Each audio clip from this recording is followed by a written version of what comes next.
esta mañana yo vengo a compartiros acerca de 3 historias bíblicas que están en los capítulos 18 y 19 del libro de los Hechos. 3 historias.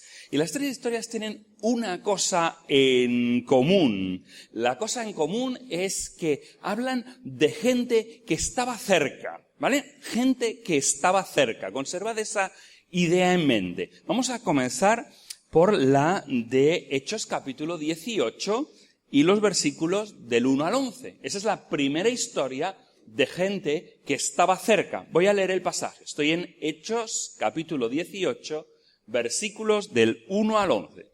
Dice el Señor, dice la palabra. Después de esto, Pablo salió de Atenas y se fue a Corinto.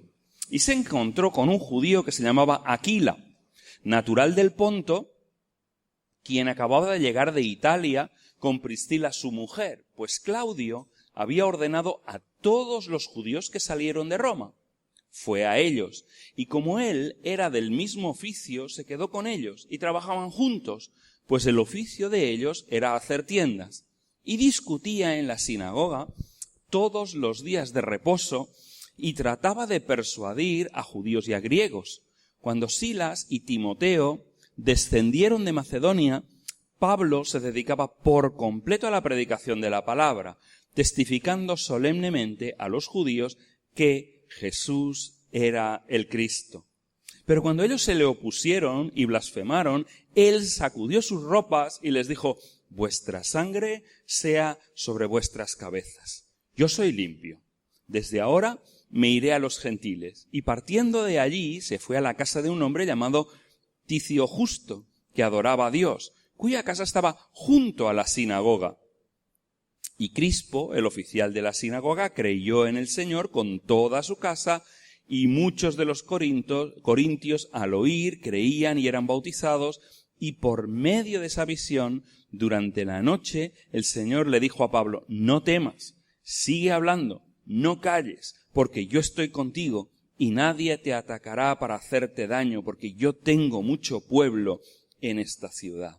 Y se quedó allí 1 año y 6 meses enseñando la palabra de Dios. Mira, la primera de estas historias que os voy a contar tiene que ver con 2 edificios. 2 edificios que estaban pegados el uno al otro. Estaba la sinagoga, y cuando Pablo ya no pudo seguir predicando a la sinagoga porque aquella gente se habían vuelto resistentes, en lugar de reconocer al Señor, estaban blasfemando del Señor, Pablo se fue. Pero justo quien le ofreció casa era un señor llamado Ticio Justo. Y ese señor justamente vivía en la pared de al lado. Fíjate qué cosa. O sea que era entrar de aquí y salir de ahí. Solo había una pared de separación entre la sinagoga y la iglesia del Señor. Una pared. Y sin embargo era un mundo, un abismo la diferencia, una distancia insuperable para el ser humano, una distancia insuperable para el que no creía en el Señor. Aquella pared era o un muro gigantesco, o un abismo, o solo un paso. O solo un paso, la diferencia entre el uno y el otro. En un lado había ceremonias correctamente celebradas. Había orden, había ceremonia, había cultos. Y sin embargo, en el otro lado había una cosa que el otro lado no podía proveer. ¿Sabéis lo que es? Vida es lo que no podía proveer. Vida es lo que no tenían la capacidad de producir en el otro lado. Unos esperaban al Mesías, pero esperaban al Mesías equivocado. Esperaban a un Mesías que sería un rey, un político, un triunfador militar, alguien que repondría a Israel en el reino. Y ese Mesías carpintero, ese Mesías predicador en las calles, no encajaba con su idea de lo que debía ser el Mesías. al otro lado de la pared, confesaban que Jesús era el Mesías, que en lugar de venir a liberarles solo del opresor romano, había venido para liberarles de la peor de las opresiones que un ser humano puede tener, que es la opresión del pecado. Porque el pecado es lo que destruye las vidas de los seres humanos. A veces no nos damos cuenta. Pensamos que eso del pecado es una cuestión religiosa, el problema del pecado. Pero no nos damos cuenta que el pecado es el problema principal de todo ser humano. Los seres humanos morimos por causa del pecado. Vivimos vidas miserables por causa del pecado. No alcanzamos lo que Dios quiere que lleguemos a ser. Todos los objetivos y propósitos que Dios tiene para cada uno de nosotros. Y no los alcanzamos y vivimos miserablemente y tenemos a estirar de la mano la vida. A veces hay gente que piensa que eso de la vida es muy complicado. Que eso de la vida está como muy lejos, que uno tiene que hacer un montón de cosas. Y nadie se da cuenta de que estás a estirar de la mano de la vida eterna. A estirar de la mano de vivir esa clase de vida que Dios ha provisto para ti. Mira, Pablo dice, la situación no puede ser más triste. Sus primeros pasos al llegar a la ciudad, ¿sabéis lo que era? Siempre hacía lo mismo. Pablo se dirigía siempre a los judíos. Ellos tenían la prioridad. Ellos habían sido escogidos por Dios como su pueblo. Y Pablo les daba a ellos la prioridad. Él comenzaba siempre por la sinagoga. Y cuando no había manera, cuando ellos no respondían, cuando ellos incluso blasfemaban, cuando ellos perseguían el Evangelio, cuando ellos no querían y se convertían no solo en el canal que Dios había usado para que todo el mundo llegara a conocer al Señor, sino se convertían en el obstáculo principal para que la gente llegara a conocer al Señor. Cuando eso sucedía, Pablo salía de ahí y decía, ahora yo no soy responsable de vuestra sangre. Ahora yo no soy responsable de que vosotros os perdáis. Aquí llega un momento en donde dice, soy limpio. He hecho lo que tenía que hacer. Ahora la responsabilidad es vuestra. Vuestra sangre es sobre vuestras cabezas, no sobre la mía. Dios les dio a los judíos todas las oportunidades. El proceso que Dios hace cuando llama a su pueblo es este. Dios llama, Dios lo capacita, le da oportunidades y Dios lo envía siempre a lo largo de la historia. Desde Abraham al pueblo de Israel, a nosotros la iglesia. Dios hace siempre lo mismo. Dios escoge una persona, Dios le da oportunidades, la capacita y Dios la envía. Todos nosotros hemos sido así. Nadie hay que no haya sido enviado. Todos nosotros somos los misioneros de Dios. Hemos sido llamados, hemos sido dotados de oportunidades y hemos sido enviados al lugar en el que estamos. Pablo lo explica en Romanos, en el capítulo 9, los versículos 13 a 5, dice, por cierto, porque desearía yo mismo ser anatema, dice Pablo, desearía ser excluido de Dios, ¿no? Separado de Cristo por amor a mis hermanos, mis parientes en la carne, que son israelitas. Y ahora dice, va a hacer un listado de 9 cosas que Dios les dio a los judíos como oportunidades para cumplir su misión. Escuchadlas, dice, a quienes pertenece la adopción como hijos, y la gloria, y los pactos, y la promulgación de la ley, y el culto, y las promesas de quienes son los patriarcas, y de quienes, según la carne, procede el Cristo, el cual está sobre todas las cosas, y es Dios bendito por los siglos. ¿Sí? Dios les llamó, Dios les dio muchas oportunidades. ¿Cuántas oportunidades Dios está dándonos a nosotros en el día de hoy? ¿Y si Dios hiciera el listado de todas las cosas que Dios te ha provisto? A veces piensas que Dios te da cosas para ti. Hay gente que entiende que Dios le bendice para quedárselo.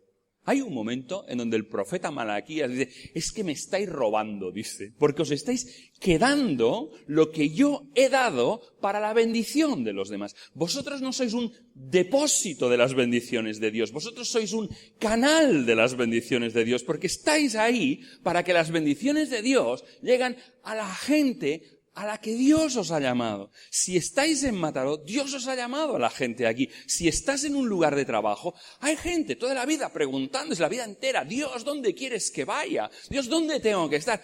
Caramba, muchacho, te he puesto en un lugar. Ese es el lugar al que yo te he enviado. Cuando yo te quiera cambiar de lugar y te quiera mandar a otro lugar, ¿no entiendes tú que yo tengo el poder y la capacidad de cambiarte y de mandarte a otro sitio? Pero en el día de hoy, deja de preguntarme dónde quieres que esté.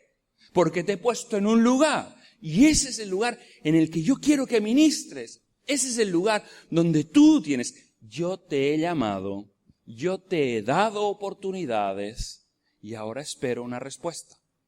El problema de Israel fue que Israel falló en dar la respuesta. Ellos creyeron que todas las bendiciones eran para ellos. Llegaron a equivocarse hasta tal punto que ellos llamaban a los gentiles, les llamaban perros. Gente despreciable.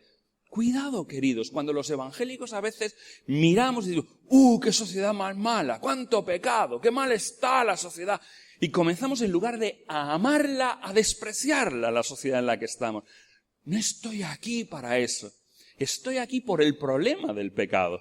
Porque hay pecado. Yo no me puedo sorprender de que hay pecado en la sociedad, porque estoy aquí para ministrar esa situación que hay en la sociedad, para ayudar, para cambiar, para donde hay odio traer amor, por donde hay crítica traer justicia. Para eso Dios me llamó y me dio oportunidades. El problema, queridos, es que Pablo no era un antijudío, Pablo no era un antisemita. Él llega a decir, estoy dispuesto a renunciar, si fuera posible, a mi propia salvación para que ellos la tengan. Les amo tanto que cambiaría lo más precioso que tengo, que es mi propia salvación, por la salvación de todos ellos. Esta gente estaba tan cerca, esos judíos, y a la vez tan lejos. Realmente nadie está tan lejos de Dios como las personas religiosas. Nadie tan lejos. ¿Sabéis por qué? Porque ellos creen que haciendo esto, y haciendo esto, y haciendo esto, y haciendo esto, si tú haces 4, 5, 6, 10, 15 cosas, tú puedes llegar a agradar a Dios. Y tengo que decirte que no hay nada que tú puedes hacer que pueda justificarte delante de Dios. Y sabéis, a veces podemos caer en esa trampa de ser religiosos, nosotros también. A veces incluso los predicadores os ayudamos a caer en esa trampa. ¿Sabéis qué? ¿Sabéis cuál es el resumen de la mayoría de mensajes que uno puede escuchar? 3 letras. Los mensajes pueden resumirse en 3 letras. La M, la A y la S. ¿Qué dice esa palabra? La palabra más. Porque muchas veces uno comienza a escuchar un mensaje que habla sobre Cristo. Bien, esto va bien enfocado. Estamos hablando de Cristo. Bien. Pero luego al final, toda la aplicación consiste en que tú tienes que leer más tu Biblia, orar más, predicar más, ir más al culto, como si por hacer todas estas cosas tú pudieras llegar a agradar a Dios. Como si el conjunto de la vida espiritual fuera hacer más. Esa es la aproximación religiosa. Esto no es el Evangelio, queridos. Esto no es el Evangelio. Eso es volver a la sinagoga. Estar en la iglesia y volver atrás. Cada una de esas cosas son importantes. Dios nos dio su palabra, pero no nos dio su palabra para que leyéndola yo tuviera algún derecho delante de Dios. No tengo ningún derecho delante de Dios. Dios me dio la oración para que con ella yo pudiera conocer cara a cara a Dios. yo pudiera verle y gozarme y poner mi corazón y todo mi gozo en Él. Dios me dio la Iglesia para que yo pudiera vivir la experiencia de la fe y ser estimulado y estimular a otros. Dios me dio la posibilidad de dar testimonio para poder contarle las cosas maravillosas. Cuando te ocurre algo maravilloso, no quieres contarlo al mundo entero. Dios me dio medios de gracia. Cada una de esas cosas es una forma en la cual la gracia llega a mí, no una forma de agradar con ella a Dios. ¿Entendéis la diferencia? Yo no me puedo ganar nada. Yo no me puedo ganar nada. Yo lo que puedo es disfrutar de la gracia que llega a partir de esas cosas. Pero el objetivo de la oración, de la lectura, de la palabra, de estar juntos, del testimonio, de un montón de cosas más que Dios ha provisto para mí, es que le conozca más a Él, que me enamore más de Él. Primero hay que conocerle a Dios para enamorarse de Él. Primero hay que haber estado en su presencia, que no te lo hayan contado sobre Dios, que no te hayan hablado sobre Dios, sino que tú le hayas conocido a Dios. Esa es la diferencia entre la vida y la aproximación religiosa y la aproximación espiritual. Bueno, seguiría hablando mucho, pero tengo que cortar mi primera historia porque me quedan dos más. Vamos a la segunda historia, vamos a leerla. Hechos 19 y los versículos del 8 al 20. 19 del 8 al 20. Vamos a leer una historia curiosa. Realmente las dos historias del capítulo 19 son bien curiosas, pero vamos a leerlas. Primero la del 8. Dice, entró Pablo en la sinagoga, otra vez entró Pablo en la sinagoga, veis que esta es la estrategia de Pablo, y por 3 meses continuó hablando denodadamente, discutiendo, persuadiéndoles acerca del reino de Dios. Pero cuando algunos se endurecieron y se volvieron desobedientes, hablando mal del camino ante la multitud, Pablo se apartó de ellos, llevándose a los discípulos, y discutía diariamente en la escuela de Tirano, misma estructura que la anterior. Y esto continuó por 2 años, de manera que todos los que vivían en Asia es lo que hoy en día sea la región de Turquía, oyeron la palabra del Señor, tanto judíos como griegos. Y Dios hacía milagros extraordinarios por mano de Pablo, de tal manera que incluso llevaban pañuelos o delantales de su cuerpo a los enfermos y las enfermedades los dejaban y los malos espíritus se iban de ellos. Pero también, fijaos, cuando Dios obra siempre hay, ¿cómo decirlo? La imitación, lo que parece la obra de Dios, Mirad, lo dice. Pero también algunos judíos exorcistas ambulantes trataron de invocar el nombre del Señor Jesús sobre los que tenían espíritus malos, diciendo, os ordeno por Jesús, a quien Pablo predica.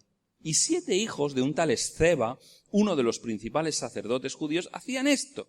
Pero el espíritu malo respondió y les dijo, a Jesús conozco y sé quién es Pablo, pero vosotros, ¿quiénes sois?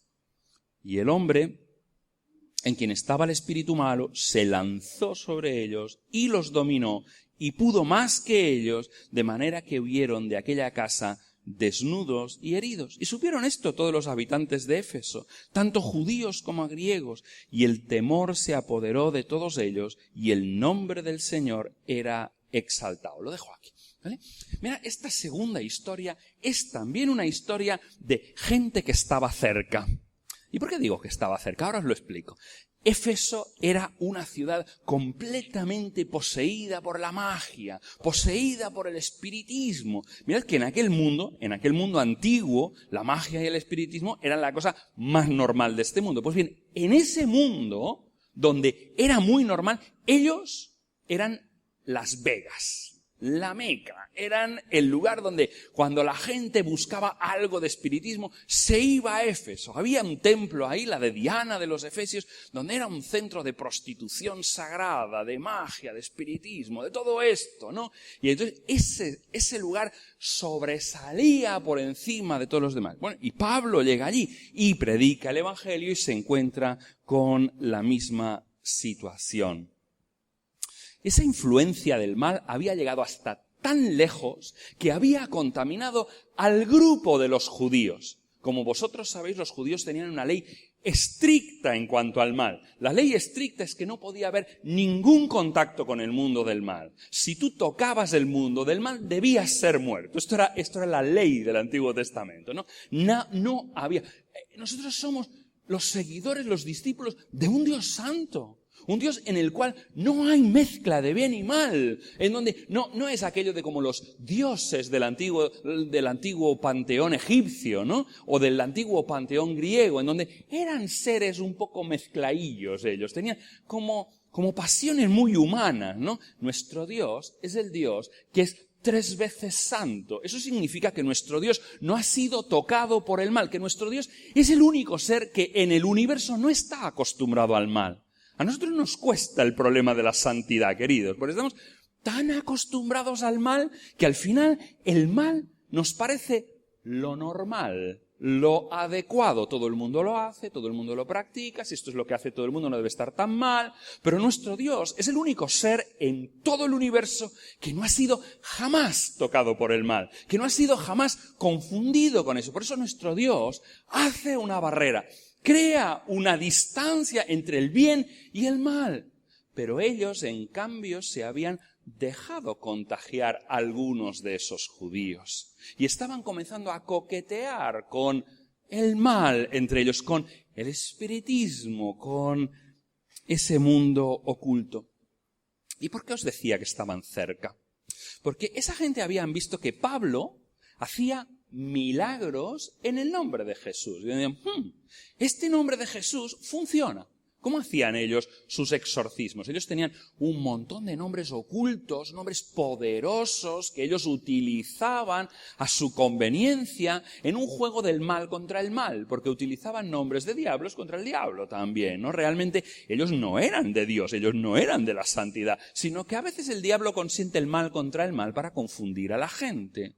Y ellos dijeron, ¡guau! Este nombre de Jesús funciona. Y si lo incorporamos, de hecho, hay escritos muy antiguos sobre exorcismos que incluso llegaban a utilizar el nombre de Yahvé. Sabéis que los judíos jamás, incluso habían dejado de utilizar el nombre del Señor y utilizaban otros nombres, no utilizaban Yahvé, utilizaban Adonai, Elohim, otros nombres así, para no utilizar el nombre de Yahvé, las 4 letras del tetragramatón, porque para ellos era tan santo que la boca de un pecador no podía utilizarlo. Pero sin embargo, este tipo de exorcistas ambulantes cogían nombres que les parecían poderosos y que ellos utilizaban. Y esta es la parte del secreto. Si tú les hubieras preguntado, ellos estaban cerca. Ellos no hubieran dicho nada malo de Jesús. Ellos pensaban que el nombre de Jesús tenía poder incluso. Hay una diferencia muy grande.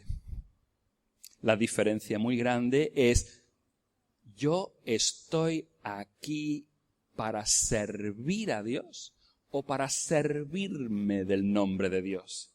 Hay gente que le gusta las bendiciones de Dios. Hay gente que le gusta utilizar a Dios para sus propósitos. Hay gente que lo que quiere es un Dios manipulable, un Dios pequeño, un Dios que tú puedes utilizar. El Dios del consumo, ¿sabes? Dios se ha convertido en un bien de consumo que yo puedo utilizar, manipular.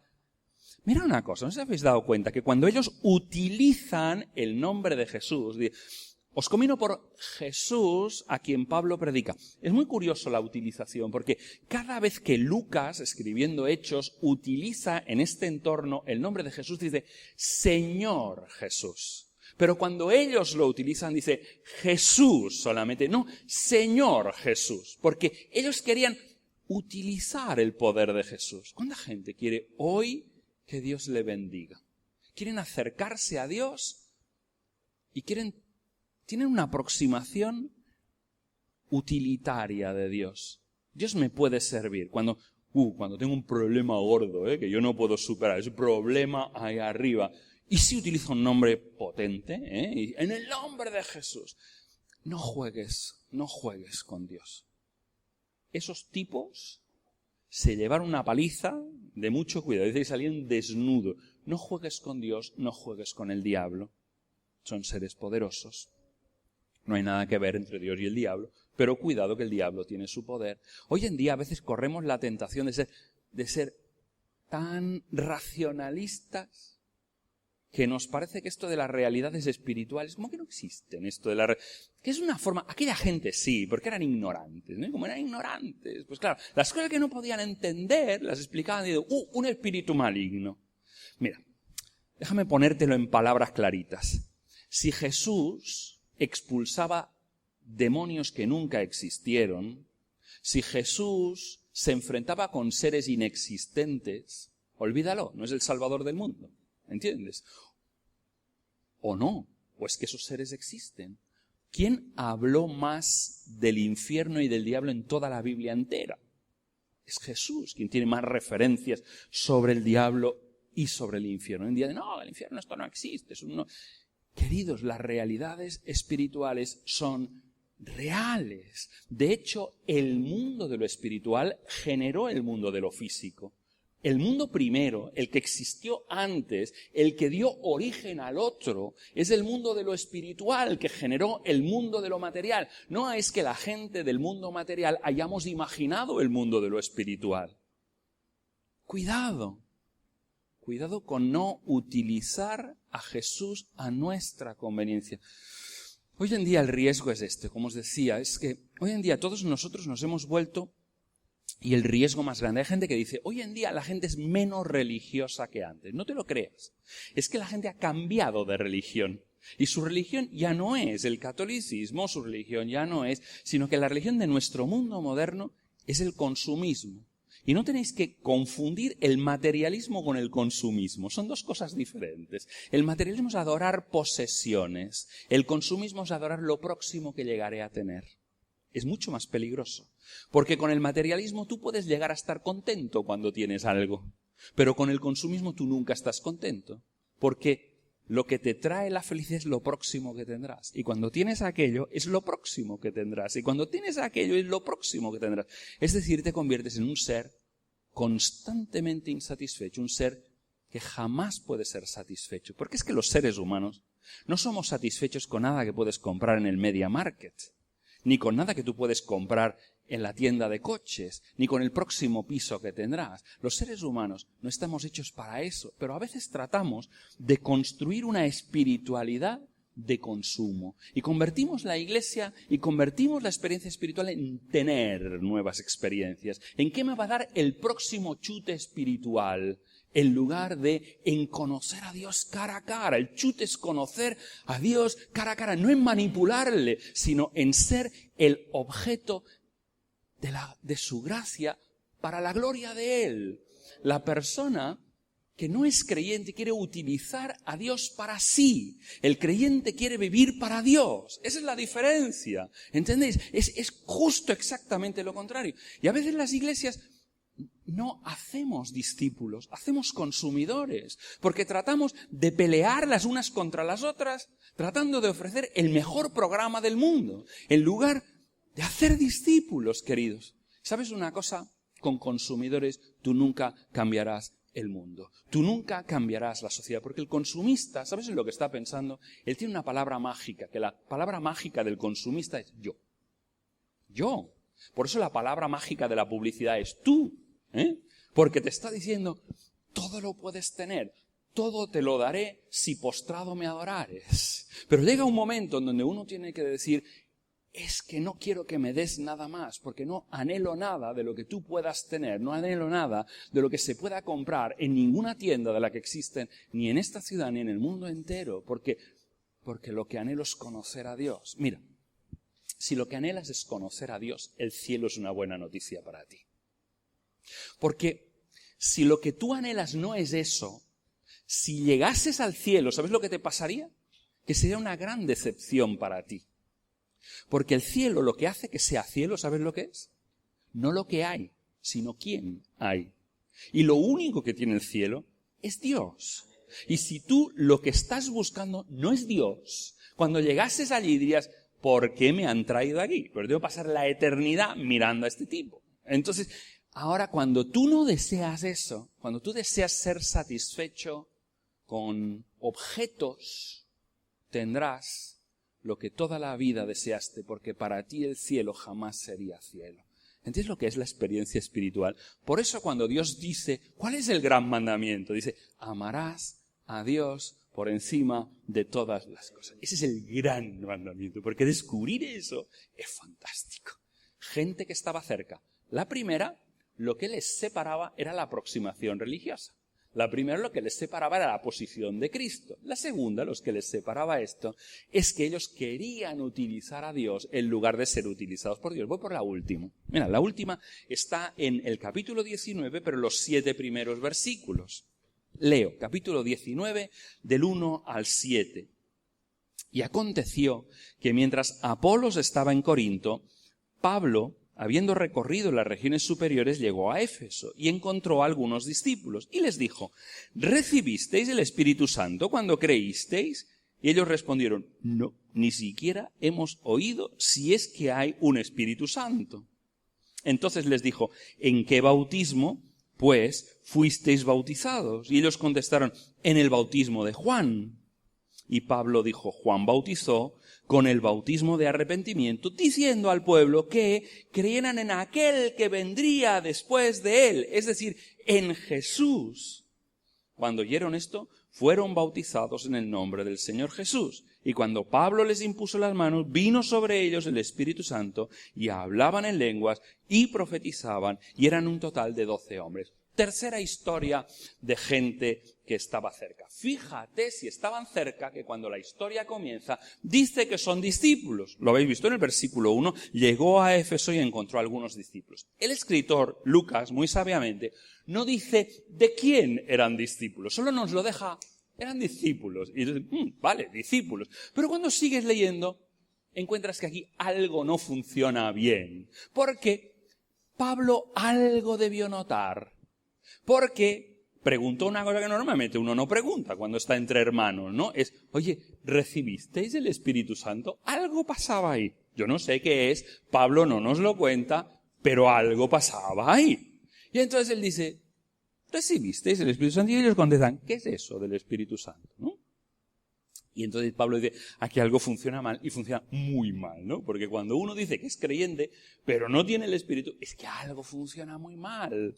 Pablo dice en Romanos 8:9, si alguno no tiene el Espíritu de Cristo, el tal no es de él. Mira, la vida cristiana tiene que ver con estar enchufado a Cristo. Porque cuando tú estás conectado a Cristo, la vida de Dios, la vida eterna, como tú estás pegado, como tú eres parte de la vid, ¿sabéis lo que dice, no? En Juan capítulo 15, separados de mí, nada podéis hacer, O sea, porque la vida espiritual no circula por ti. Y si no circula por ti, tú eres un trozo de madera. No eres parte de la vid, un trozo de madera muerto. Pero cuando la vida espiritual circula por ti, tú estás vivo. Eres parte de ese gran recurso, ¿no? Ellos parecían estar cerca. Discípulos. ¿Pero qué es un discípulo? Un discípulo es alguien que sigue a otra persona. Que no solo le sigue, sino que le copia. Que a través de copiar y de imitar se vuelve en alguien que es parecido a aquel que sigue.